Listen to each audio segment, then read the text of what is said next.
Una producción original de Troop. Causamos un efecto a través del afecto porque queremos crear un mundo mejor. Entérate de los proyectos de impacto social. Esto es Efecto Afecto.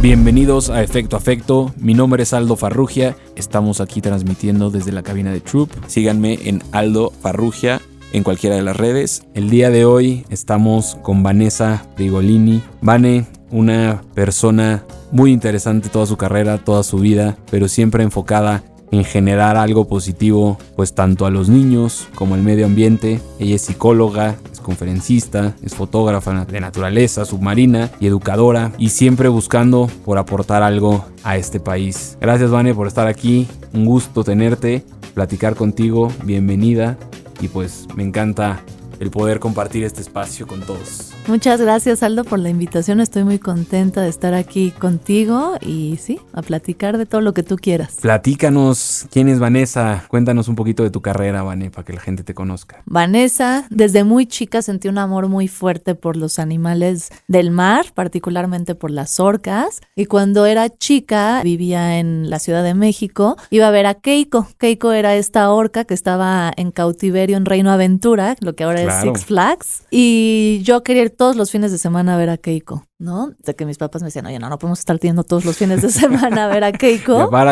Ya párale. Y bueno, y de ahí crecí y me di cuenta que la realidad era que al final del show, ¿no? Ya que terminaba Keiko de brincar y hacer todo el performance, yo siempre me quedaba hasta el final, ¿no? Como que siempre era la última, así de que ya te corren del lugar. Y conforme iba creciendo me di cuenta que la mirada de Keiko en realidad estaba muy triste, o sea, se quedaba solo, flotando ahí en el tanque, en la alberca, ¿no? Con su aleta dorsal totalmente caída y viendo a la nada, ¿no? Entonces ahí fue cuando me empecé a dar cuenta de que no era correcto. No estaba feliz, ¿no? Keiko, que es como lo interpretas cuando eres niño. ¿Estás feliz o triste? Por ¿no? supuesto. ¿Qué edad tenías ahí? No recuerdo exactamente, pero yo creo que quizás unos 10, 11 años, algo así. Y en esa época no teníamos la información que tenemos hoy, ¿no? Había que meterte a la enciclopedia, más bien abrir una enciclopedia e investigar al respecto, ¿no? Exacto. ¿Y cómo empieza esta vida de dedicarte al tema de la fotografía, al tema submarino, toda esta parte? ¿Cómo empiezas a crecer en eso? Yo siempre quise ser bióloga marina, no estudié biología marina, de hecho estudié psicología. Mucha gente se sorprende de que soy psicóloga, pero sí creo que estudié psicología por lo que la mayoría de los psicólogos lo hacemos, que es para entenderte a ti y a los demás, ¿no? Pero logré combinar mi profesión de psicóloga con mi pasión por la fotografía, entonces empecé a bucear, agarré una cámara, empecé a tomar fotos sin saber bucear bien, empecé al revés un poco y la gente me decía, métela a los concursos, están buenas tus fotos, las empecé a meter y bueno, ya empezaron a salir exposiciones, concursos, premios y me empezó a gustar mucho esa parte de la fotografía, pero yo soy daltónica.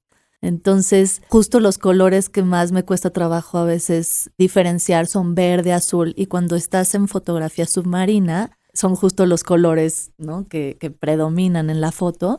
Así que toda esa parte de edición de foto a mí me costaba mucho trabajo, así que pues decidí como no dedicarme profesionalmente a la fotografía y la empecé a utilizar para educar a la gente sobre el cuidado del mar, de los animales marinos y a generar conciencia sobre lo que estaba pasando. Qué curioso. ¿Y cómo manejas esa parte de estudiar la psicología a la par de esto y a empezar a hacer esta carrera pues tan exitosa que has logrado? Creo que la vida es maravillosa porque te va llevando a veces solito por el camino, ¿no? Para mí fue muy difícil al principio esta parte de, creo que vivimos mucho en una sociedad de que te dicen qué tienes que hacer, ¿no? Y el deber ser, ¿no? Exacto, los debo de, que así los llamamos mucho en psicología.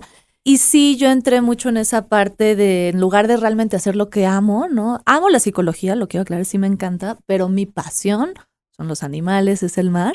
Tontamente no estudié eso, pero siempre había dentro de mí, la gente lo sabe, o sea, cuando hay algo dentro de ti no lo puedes negar, ¿no? Entonces yo he trabajado mucho con niños en escuelas en México como psicóloga y empecé a proponerle a los maestros, a los directores, hacer un programa de educación marina. En realidad era un programa que se llama TIES, que es el taller que yo creé, que es Taller de Inteligencia Emocional y Social. Y en esa parte está incluida la parte mucho de la empatía por los animales, el medio ambiente, la conciencia del lugar en el que vivimos. Y les empezó a gustar muchísimo a los papás, a los niños, a los maestros. Luego, y empecé en una escuela y después me empezaron a llamar en otras escuelas. Y finalmente lo que la gente me decía siempre es que les gustaba mucho la pasión, ¿no? Creo que cuando alguien habla con pasión, a la gente se las contagias, ¿no? Más que el contenido en sí. Claro. Y de ahí empecé a combinar eso, ¿no? O sea, la fotografía, usaba mis fotografías, mis habilidades como psicóloga con los niños, esta parte de poder generar empatía, ¿no? En los demás y conectar, pues, de cierta forma la educación emocional y la educación marina. Qué importante esto que comentas. Creo que la gente luego no tenemos esa parte de clases de educación ambiental, ¿no? Sí tenemos la biología, yo me acuerdo cuando era chiquito, pero es una embarrada que pues, no te da más allá. Y ahorita, hoy por hoy, es importantísimo, lo estamos viendo. Toda la tendencia del cambio climático, el impacto negativo que estamos haciendo en la Tierra, pues ¿por qué no destinarle esa parte de empezar a educar y no empezar a tratar de resolver el problema ya que es muy tarde? ¿Cómo lo empezamos a meter en las escuelas, en la gente? Eso que dices justo de no esperar hasta que esté el problema, yo ahorita contesto lo que estás diciendo, pero yo lo veo mucho también como psicóloga. No estamos acostumbrados a acudir al psicólogo cuando empezamos a sentirnos mal, ¿no? Emocionalmente. Nos esperamos hasta que la bomba explote, hasta que estés ya al borde de la depresión o con la ansiedad por el cielo, ¿no? Y pasa lo mismo con la educación marina, ambiental, como tú dices. O sea, yo muchas veces se los digo en las escuelas, ¿no? O sea, tus alumnos salen, sí, sabiendo de física, química, pero no saben ni siquiera cómo ayudar a una especie en riesgo de su propio país. No saben ni siquiera incluso qué fauna hay en esta ciudad, ¿no? En la Ciudad de México. Sí. Entonces, es complicado, es un tema complicado porque creo que la gente no le da prioridad cuando es nuestra casa, ¿no? O sea, el planeta es nuestra casa, todos los recursos, todo esto que está alrededor de nosotros viene de la naturaleza, ¿no? Y creo que es una tendencia humana de llegar hasta que las cosas estén a destruir. Hemos destruido todo por completo y sin ningún tipo de límite. Creo que esa parte, híjole, es bastante dolorosa y lo platicaba hace poco de esa conciencia de los animales, ¿no? Por ejemplo, hablando de los tiburones. La gente luego ya los encasilla, tiburones malos, matan, no sé qué dices. Lo de recibir las estadísticas es algo mínimo lo que han matado los tiburones en un año. Pero siempre tenemos esa parte errónea. Entonces, si no va acompañado de una educación real de los animales, el cuidado, la conservación, pues difícilmente vamos a cuidarlos y conservarlos. El otro día leía también que el tráfico de especies es uno de los mercados pues, que están más en crecimiento, que están dejando más lana en México. Qué triste ver esto. ¿Tú cómo has vivido esa parte o cómo sientes toda esta parte pues ilegal de las especies que vemos todos los días? Me parece terrible. Es todo un tema, como dices, lo del tráfico ilegal de especies. Y creo que en particular aterrizándolo a nuestro país, a México, yo que estoy muy enfocada en delfines, en cautiverio, yo no promuevo ir a estos lugares, estos delfinarios, a ver a los animales en cautiverio. Incluso también hay tráfico ilegal, porque en teoría está prohibido, ¿no? Ya cazar delfines en aguas mexicanas, ¿no? Al parecer supuestamente también está prohibido importarlos, pero hay todo ahí una parte oscura, ¿no? Que no se ha abierto, y lo digo abiertamente porque incluso en entrevistas he tenido debates en radio, ¿no? Con los delfinarios y lo hemos hablado abiertamente. O sea, no hay apertura, no hay transparencia de parte de ellos. Entonces a lo que voy es, usar animales para entretenimiento humano es algo que yo no apoyo y es algo que tristemente nuestra cultura en México, en nombre de la cultura y la tradición, sucede y sigue sucediendo, ¿no? Y estamos hablando de corridas de toros, peleas de gallos. Hay una tradición, Aldo, terrible. Cuando la leí, la tuve que leer 3 veces porque dije, no puedo creer que esto exista. No recuerdo exactamente en qué estado es, pero es una tradición en la que ponen en las piñatas, ponen animales pequeños, tlacuaches pequeños, o sea, antes de que ya estén como grandes, varios roedores, son principalmente roedores, y los niños, y es una tradición, o sea, pegarle a la piñata y en el momento en el que el animal cae desde una altura, o sea, está ya lesionado, pues el primer instinto del animal es salir corriendo, los niños lo persiguen con palos hasta matarlo, ¿no? Entonces, ese tipo de tradiciones, ¿no? Que la gente, sí hay una parte, lo digo como psicóloga y que está muy estudiado, ¿no? Esta parte masoquista, ¿no? Perdón, sádica, ¿no? Y que en un colectivo que a veces la gente muy reprimida no puede sacar y al nivel de hacerlo colectivo y aceptado socialmente o en nombre de la cultura y la tradición, se sigue dando, ¿no? Entonces, en México, sí, a mí me parece muy triste, ¿no? En el tema particular de los delfines, que estamos en los 5 países con más cautiverio de delfines, cuando puedes salir, o sea, estamos rodeados de mares, ¿no? Y puedes salir y ver delfines y brincar al mar y nadar con ellos. Estamos en tauromaquia, o sea, sigue siendo una tradición, porque lo llaman tradición, lo llaman cultura. Entonces, todas esas prácticas creo que es importante generar desde pequeños la empatía. Yo lo he visto en las pláticas, en los talleres que doy a niños. Por eso me gusta mucho trabajar con niños, porque son muchas veces los niños los que terminan educando a los papás. Sin duda. ¿Con qué edades trabajas generalmente? Desde muy chiquitos, desde 5 años, ¿no? Hasta adultos, ¿no? Pero sí he notado muchas veces que la respuesta de los niños, o sea, a mí los niños se me acercan llorando, me dicen, Vane, es que mi mamá me llevó a los toros, o es que mi mamá me llevó al delfinario y yo, o sea, se sienten mal, ¿no? Ya platico con ellos, o sea, para que no entre esta parte de culpa y lo entienden. Y es hermoso ver esa parte en los niños, cuando con los adultos es siempre, ¿no? O sea, hay como una parte muy racional de no, y la tradición y la cultura. Sí, es un tema social que vamos aprendiendo y que vamos, pues no, ni siquiera los cuestionamos. Lo vemos, vamos ahí todos por borregos, ¿no? Siguiendo esas partes, pero ni siquiera nos ponemos a pensar en verdad qué está pasando, ¿no? ¿Cuál es el tema de divertirte viendo matar a una especie, ¿no? O sea, ¿por qué? Yo también estoy totalmente en desacuerdo. Muchos de mí dicen, no, pues es que los de la caza, ¿no? Pues tienen que cazar para que se conserve esa especie. ¿Por? Pues por lo que pagan. Pues sí, pero hay que ver entonces de otra manera, ¿no? No los tienen que cazar para que ellos se diviertan cazando y tengan que pagar. Pero bueno, creo que ese es otro tema. Pero me interesa mucho el tema que decíamos del maltrato animal. Cómo esa parte, y igual con Arturo siempre lo dice y lo pienso, que puede ser algo que detone un tema violento si eres maltratador de animales a un tema, pues, sociópata, ¿no? De matar gente o cómo psicológicamente cómo afecta esa parte. Sí, hay un patrón, ¿no?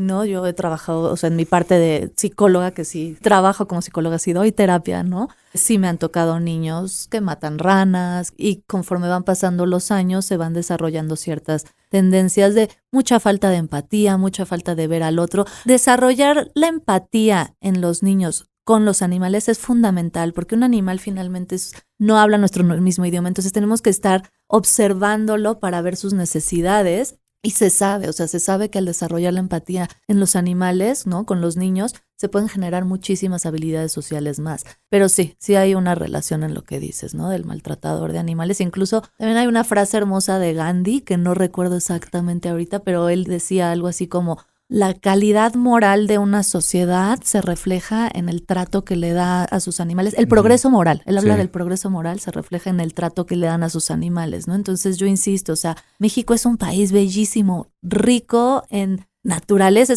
lo llaman el cuerno de la abundancia, ¿no? O sea, y seguir, o sea, que no rompamos con esta parte de maltrato animal, de tráfico ilegal de especies, como dices, aves, ¿no? O sea, esa es otra cosa. O sea, yo veo gente que tiene aves en jaulas en su casa. Esa forma de amor yo no la entiendo, porque lo que le estás enseñando a tu hijo es que amor es maltratar, es quitarle la libertad a otro y es usar a otro para que te entretenga a ti. Hay un niño con el que trabajé, de hecho subí ese video, me encanta, porque cuando di esta plática del maltrato animal, ¿no? De usar animales para entretenimiento humano, el niño era un niño de 8 o 9 años, Santi se llama, y me decía, o sea, él de verdad no lo entendía en su pensamiento, que aún sigue siendo concreto, ¿no? Un poco abstracto.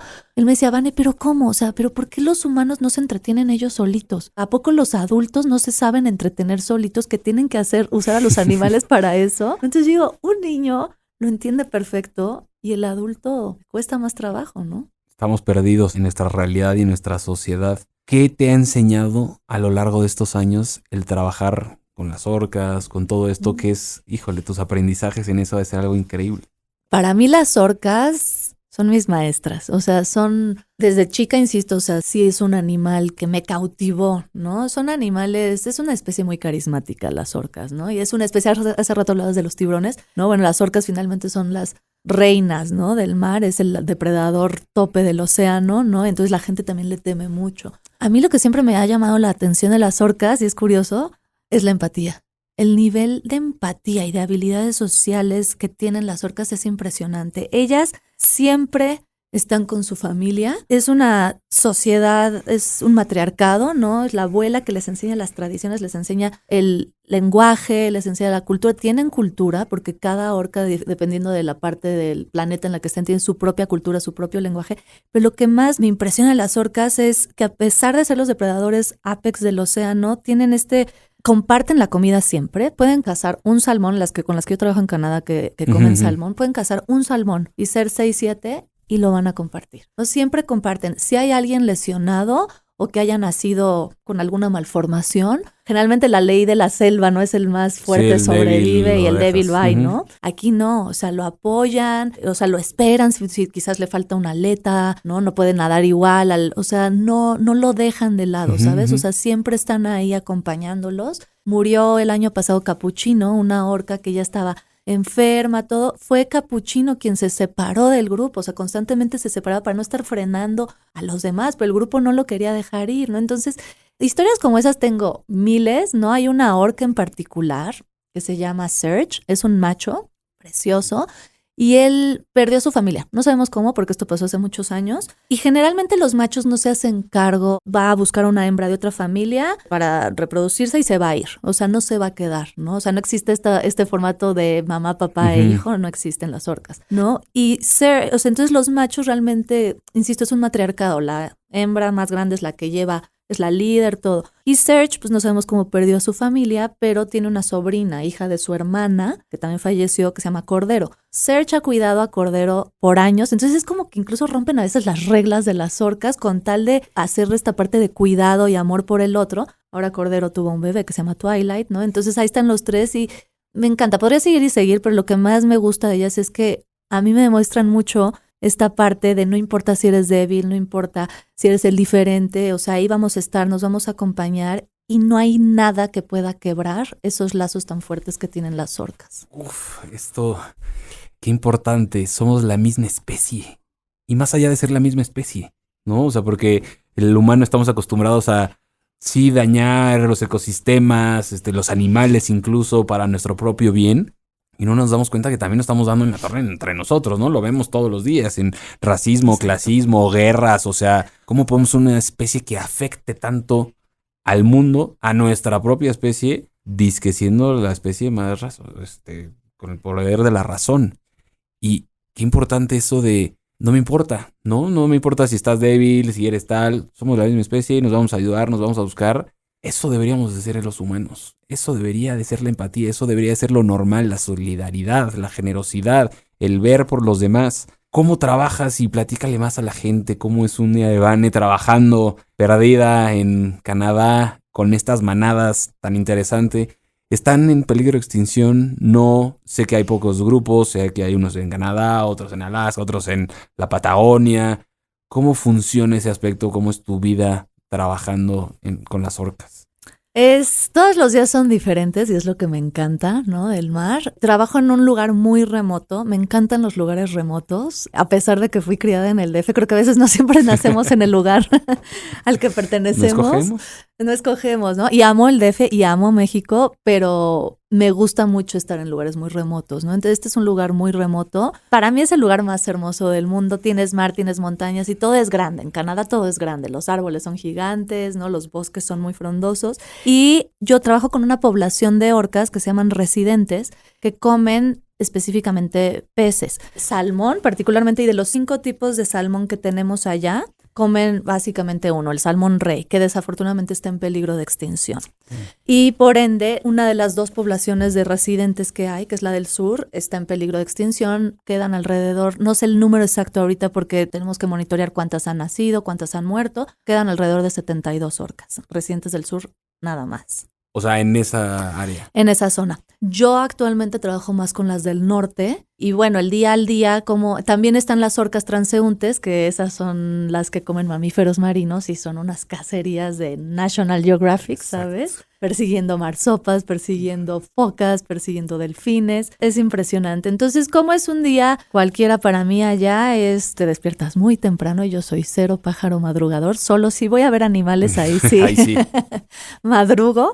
Te despiertas muy temprano y sales. Pues todos los días nosotros hacemos 3 viajes por día de 3 horas y media más o menos cada uno. Es un trabajo hermoso, pero físicamente es muy cansado porque estás parado todo el día en el barco, estás, sabes, hace frío, a pesar de que es en verano, hace frío, el clima no es el más amigable en Canadá, pero es salir, buscar orcas, ¿no? Es como, porque la gente muchas veces tiene la expectativa de ¿dónde están? ¿A qué hora? ¿Dónde? No, la naturaleza es impredecible. Y cada viaje es diferente y yo, como le digo a la gente que llevamos a fotografiar las orcas, o sea, el mar siempre tiene algo para darte, ¿no? O sea, cuando yo veo como la gente cuando tiene una expectativa, en general en la vida, muy fija en la cabeza, terminan frustrándose y decepcionándose, ¿no? Entonces, sí me ha pasado gente que es que yo quiero ver a la orca saltando, o sea, no es SeaWorld, ¿no? O sea, esto es la naturaleza y va a saltar cuando quiera, no cuando le soplen un silbatito, ¿no? Y cuando la gente va con esta expectativa de lo que sea que el mar me dé, es cuando son felices y creo que he tenido la fortuna de ver, no sé si miles de veces, yo creo que sí, miles de veces orcas, y siempre me emociono, ¿no? Entonces trato de no perder la capacidad de asombro porque sí me he cachado de que si no están haciendo algo maravilloso como una cacería o no sé, o dormidas, verlas dormir es impresionante también, o sea, a veces digo, ay, no, y de eso, ahí yo solita me recuerdo, Vanessa, eres súper afortunada, ¿no? O sea, lograste tu sueño de trabajar. Yo desde chiquita quise trabajar con orcas en libertad. Entonces creo que a veces nosotros solitos tenemos que cacharnos, ¿no? O sea, por eso yo siempre le digo a la gente mezclando la parte de educación emocional que las emociones son una brújula y te dicen hacia dónde dirigirte. Entonces yo cuando de repente me siento ahí un poco como decepcionada, y luego detecto la emoción y veo que está en mi cabeza como para generar esa emoción. Entonces creo que es un autodiálogo mucho lo que hago cuando estoy allá, porque también son horas, o sea, son 9, 10 horas diario en el mar, ¿no? A veces no pasa nada, ¿no? Muchas veces no pasa nada, pero es un trabajo muy bonito. ¿Y cómo has visto a lo largo de estos años ese impacto que ha generado el humano? Me imagino que en lugares tan remotos que luego dices, ¿cómo puede llegar hasta la basura aquí? ¿No? O sea, el cambio climático, todo el impacto que estamos generando, ¿cómo lo ves en estos paisajes naturales? O sea... Eso que dices justo de cómo llega la basura a un lugar tan remoto, tuve la fortuna en el 2018 de trabajar en Klemtub, que es el lugar más remoto en el que he estado toda mi vida, más remoto en el del que trabajo normalmente con las orcas, y hay una cultura indígena allá que se llaman los Kitasugeihe, es un lugar donde viven 150 personas, allá los llaman First Nations, y es gente que vive 100% con respeto a la naturaleza, ¿no? O sea, ellos incluso nos cuestionan a nosotros, o sea, ¿por qué? Por ejemplo, el celular, ¿no? ¿Por qué estás ahí? O sea, tú sabes de dónde viene tu celular. Y eso es algo, hace rato mencionaste que la gente no cuestionaba. Se me hace fundamental, me estoy desviando un poco, lo sé, pero se me hace fundamental que todos cuestionemos de dónde viene lo que consumimos. Completamente. Y no me refiero solo a comida, me refiero al celular, a la ropa que traemos, a ir a un delfinario, ¿no? O sea, ¿qué estoy pagando en realidad, no? Porque estás pagando la realidad. Como consumidores, perdón que te interrumpa, Sí, pero sí. tenemos el poder de cambiar el mundo porque si no consumimos eso, pues las empresas van a empezar a cambiar, ¿no? O sea, si todos nos quejamos de, oye, es que esta empresa hace estas prácticas mal, pues deja de consumirlo, tal cual como eso. Y si así lo hiciéramos todos, pues no existiría. Entonces, bueno, dime más sobre ese aspecto ¿Del lugar remoto? del lugar remoto. Entonces, sí, o sea, toda esta cultura, este pueblo de allá nos decía mucho eso, ¿no? O sea, oye, ¿y por qué? O sea, la sociedad de ustedes, ellos no quieren saber nada con los edificios, los coches, o sea, les vale gorro. Y de verdad, ahí fue cuando me di cuenta, a mí me cambió la vida estar ahí, ¿no? Porque yo en realidad nunca he sido una persona muy consumista y de traer, o sea, fashion, o sea, la verdad me vale gorro, ¿no? Yo con jeans, tenis soy la más feliz, ¿no? Y por eso también trabajo en un barco lejos de todo, ¿no? O sea,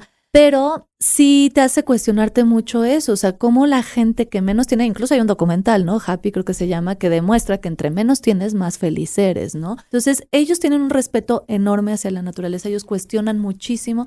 Te dicen, la naturaleza te está dando todo, ¿quieres azúcar? Y van y buscan así, ¿no? Las raíces de ciertas plantas para dar azúcar, medicina, todo. Entonces ellos de verdad no entienden, ¿no? Como el efecto. Me tocó ver de cerca el calentamiento global con mis propios ojos. En Canadá llevan 2 veces que me toca, ¿no? Muy fuerte. Hubo una sequía justo en ese lugar de 5 semanas. Se atrasaron las lluvias 5 semanas. ¿Qué pasa? El salmón, que es lo que alimenta no solo a las orcas, a los osos, a las águilas, a los cuervos, al bosque en sí, porque los osos al sacar el salmón del río, y llevarlo a la tierra, comérselo a la tierra, todos esos nutrientes, por eso son los bosques tan grandes y frondosos allá, por el salmón, ¿no? Entonces son cosas que entiendes hasta que las ves ahí. Entonces me tocó ver a los osos ir diario al río a buscar salmón y no había nada. Estamos hablando de animales que pasan 6 meses de su vida sin comer nada mientras están hibernando, ¿no? Entonces, flacos, ¿sabes? Osos grizzly, que tenemos la idea del oso grizzly grande, fuerte. Osos grizzlies en los huesos, peleándose entre ellos porque no había salmón. ¿Por qué? Porque por el calentamiento global no hubo lluvia, hubo sequía. El salmón no subió el nivel del río lo suficiente para que el salmón brincara del mar al río.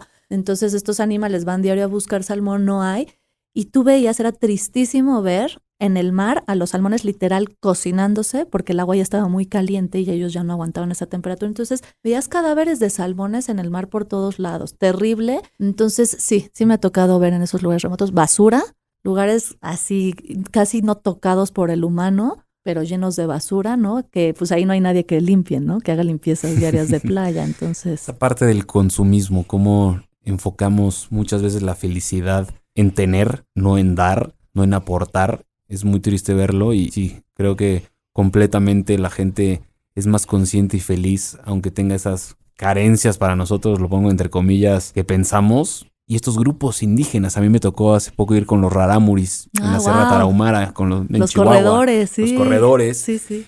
Y justo también hablaban eso, ese contacto con la naturaleza como proveedor, el trueque, o sea, ellos viven en comunidad respetando lo más puro que tenemos, que es la naturaleza. Y creo que eso se está dando mucho ahora, este movimiento de cómo las tradiciones y cómo ellos han hecho y han vivido y existido por años respetando la naturaleza, que ahora pues ya la gente está buscando hasta la ciencia copiarles de cierto punto. Y yo creo que ahí está el truco, que tenemos que ser mucho más conscientes en todo aspecto y aprenderles tanto a estos grupos indígenas que tienen mucho por enseñarnos en todo aspecto.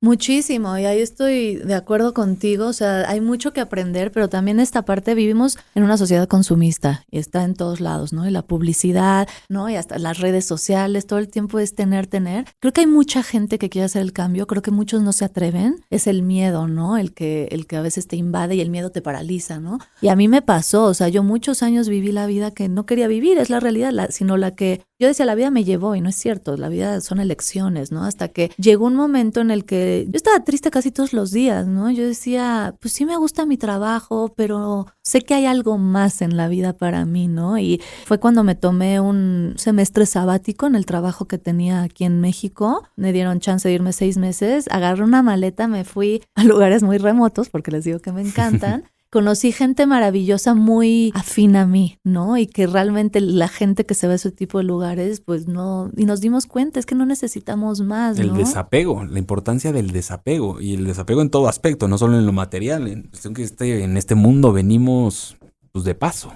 De paso y vienes, o sea, ¿qué vienes? ¿A cumplir las expectativas de los demás o a hacer lo que tú quieras? Y no lo digo de una manera egoísta, porque creo que ese es otro tema, ¿no? Que ya se ha vuelto una sociedad sumamente egoísta que ves por uno, ¿no? Yo quiero estar bien, yo tengo que estar feliz, ¿no? Entonces es todo hacia uno, pero sí es como súper importante esa parte de no cumplir las expectativas. Yo lo hice, yo cambié mi vida en el 2017 radicalmente, dejé todo, ¿no? Lo que había construido por más de 15 años en México y no me arrepiento para nada, me costó mucho trabajo, pero lo que le digo muchas veces a la gente es, solo tienes una vida. Bueno, depende de las creencias de cada quien, pero en mi creencia solo tienes una vida. O aquí en esta vida terrenal. O aquí en esta vida terrenal, ¿no? Y yo lo veo también con mis pacientes, ¿no? Gente muy frustrada que no hace lo que ama, ¿no? Y a mí sí me cambió la vida el agarrar esa maleta, irme 6 meses lejos. Creo que lo más importante es ser fiel a ti mismo. A mí toda la gente maravillosa que conocí en esos 6 meses me dijeron, Vanessa, si tú regresas a hacer tu vida de siempre,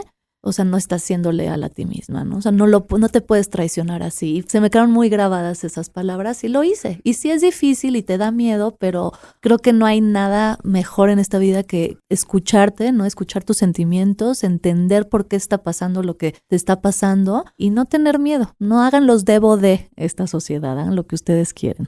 ¿Qué es lo que más te motiva e impulsa a este gran cambio que hiciste y a seguir y a continuar persiguiendo estos sueños? A mí lo que me motivó principalmente fue la naturaleza. O sea, yo cuando estoy en medio de la nada, con las orcas en el bosque, en el mar buceando, o sea, esa sensación no hay nada más en la vida que me lo dé. Y para mí eran parchecitos que yo iba poniendo en mi vida, ¿no? De repente me doy mi escapadita. Y después dije, oye, ¿por qué tanta gente vive de eso y yo, por qué yo no? ¿No? Entonces, lo que me motivó principalmente fue, uno, lo que genera en mí, porque si tú estás bien y estás contento, vas a hacer bien las cosas. Y nos pasa a todos diario cuando vas a la tienda o al banco y te contestan mal. Te das cuenta de que la persona odia su trabajo, ¿no? Totalmente. Pero lo hace seguramente para pagar las cuentas, etcétera, ¿no? Y no los juzgo, o sea, simplemente lo estoy mencionando, ¿no? Pero ¿qué me motiva? Me motiva, quiero aportar un granito de arena. O sea, a mí el mar me ha dado muchísimo. Quiero regresarle al mar algo de tanto que me ha dado.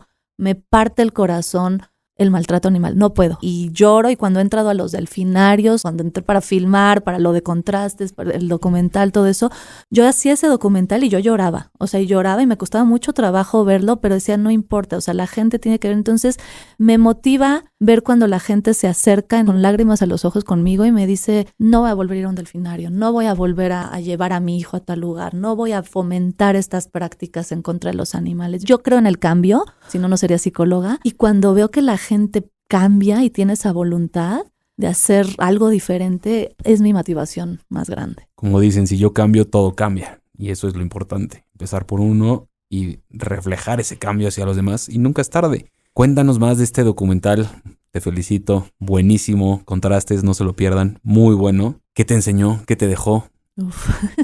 Fue emocionalmente todo un viaje enorme de muchas emociones. Yo hice un documental sin saber hacer un documental, porque yo no soy documentalista, ¿no? Pero todo empezó con la idea de hacer un video educativo para mis clases yo doy clases de educación, bueno, daba clases de educación marina, creé mi propio programa de educación marina en Canadá y lo estuve dando todo un ciclo escolar en escuelas por allá. Y era pues durante la pandemia, empezó la pandemia y dije, pues voy a hacer un videíto. Bueno, el videíto terminó siendo un documental.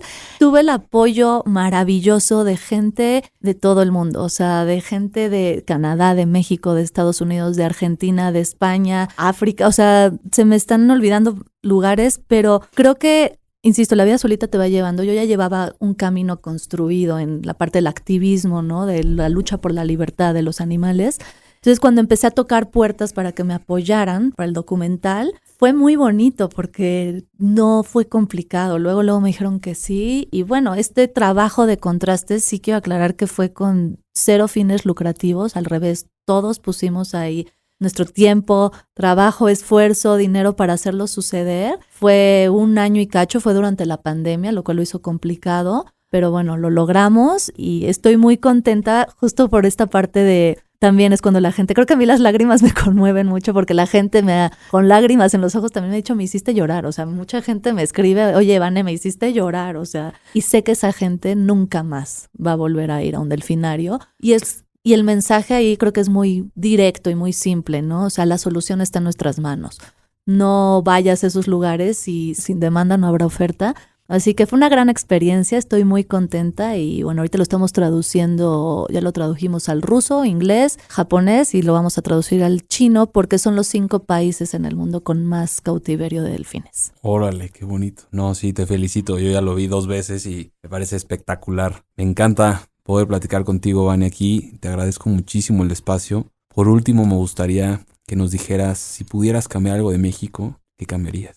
Cambiaría la parte es un tema fuerte, pero de la confianza en uno mismo. Me parece que a pesar de que ya pasaron muchísimos años de la conquista, sigue habiendo esta parte a veces de esa falta de confianza y de sumisión, ¿no? Entonces me encantaría que la gente confiara más en sí misma, ¿no? Porque entonces se atreverían a hacer más cambios en su vida, a hacer lo que aman. Y por otro lado, esta parte de no normalizar el maltrato animal. Eso es algo que es mi sueño, o sea, un México libre de maltrato animal. O sea, sé que no voy a vivir para verlo, al menos un México libre de delfinarios, ¿no? Sé que tampoco va a pasar a lo largo de mi vida, pero yo sigo luchando, sigo queriendo hacer el cambio y me gustaría mucho ver eso. O sea, un México más consciente, ¿no? De las prácticas, ¿no? Que hacemos con los animales y sí, no normalizar y no enseñar a los niños sobre todo eso, ¿no? No lo normalicen el maltrato animal y el uso de animales como entretenimiento humano. Yo creo que eso principalmente.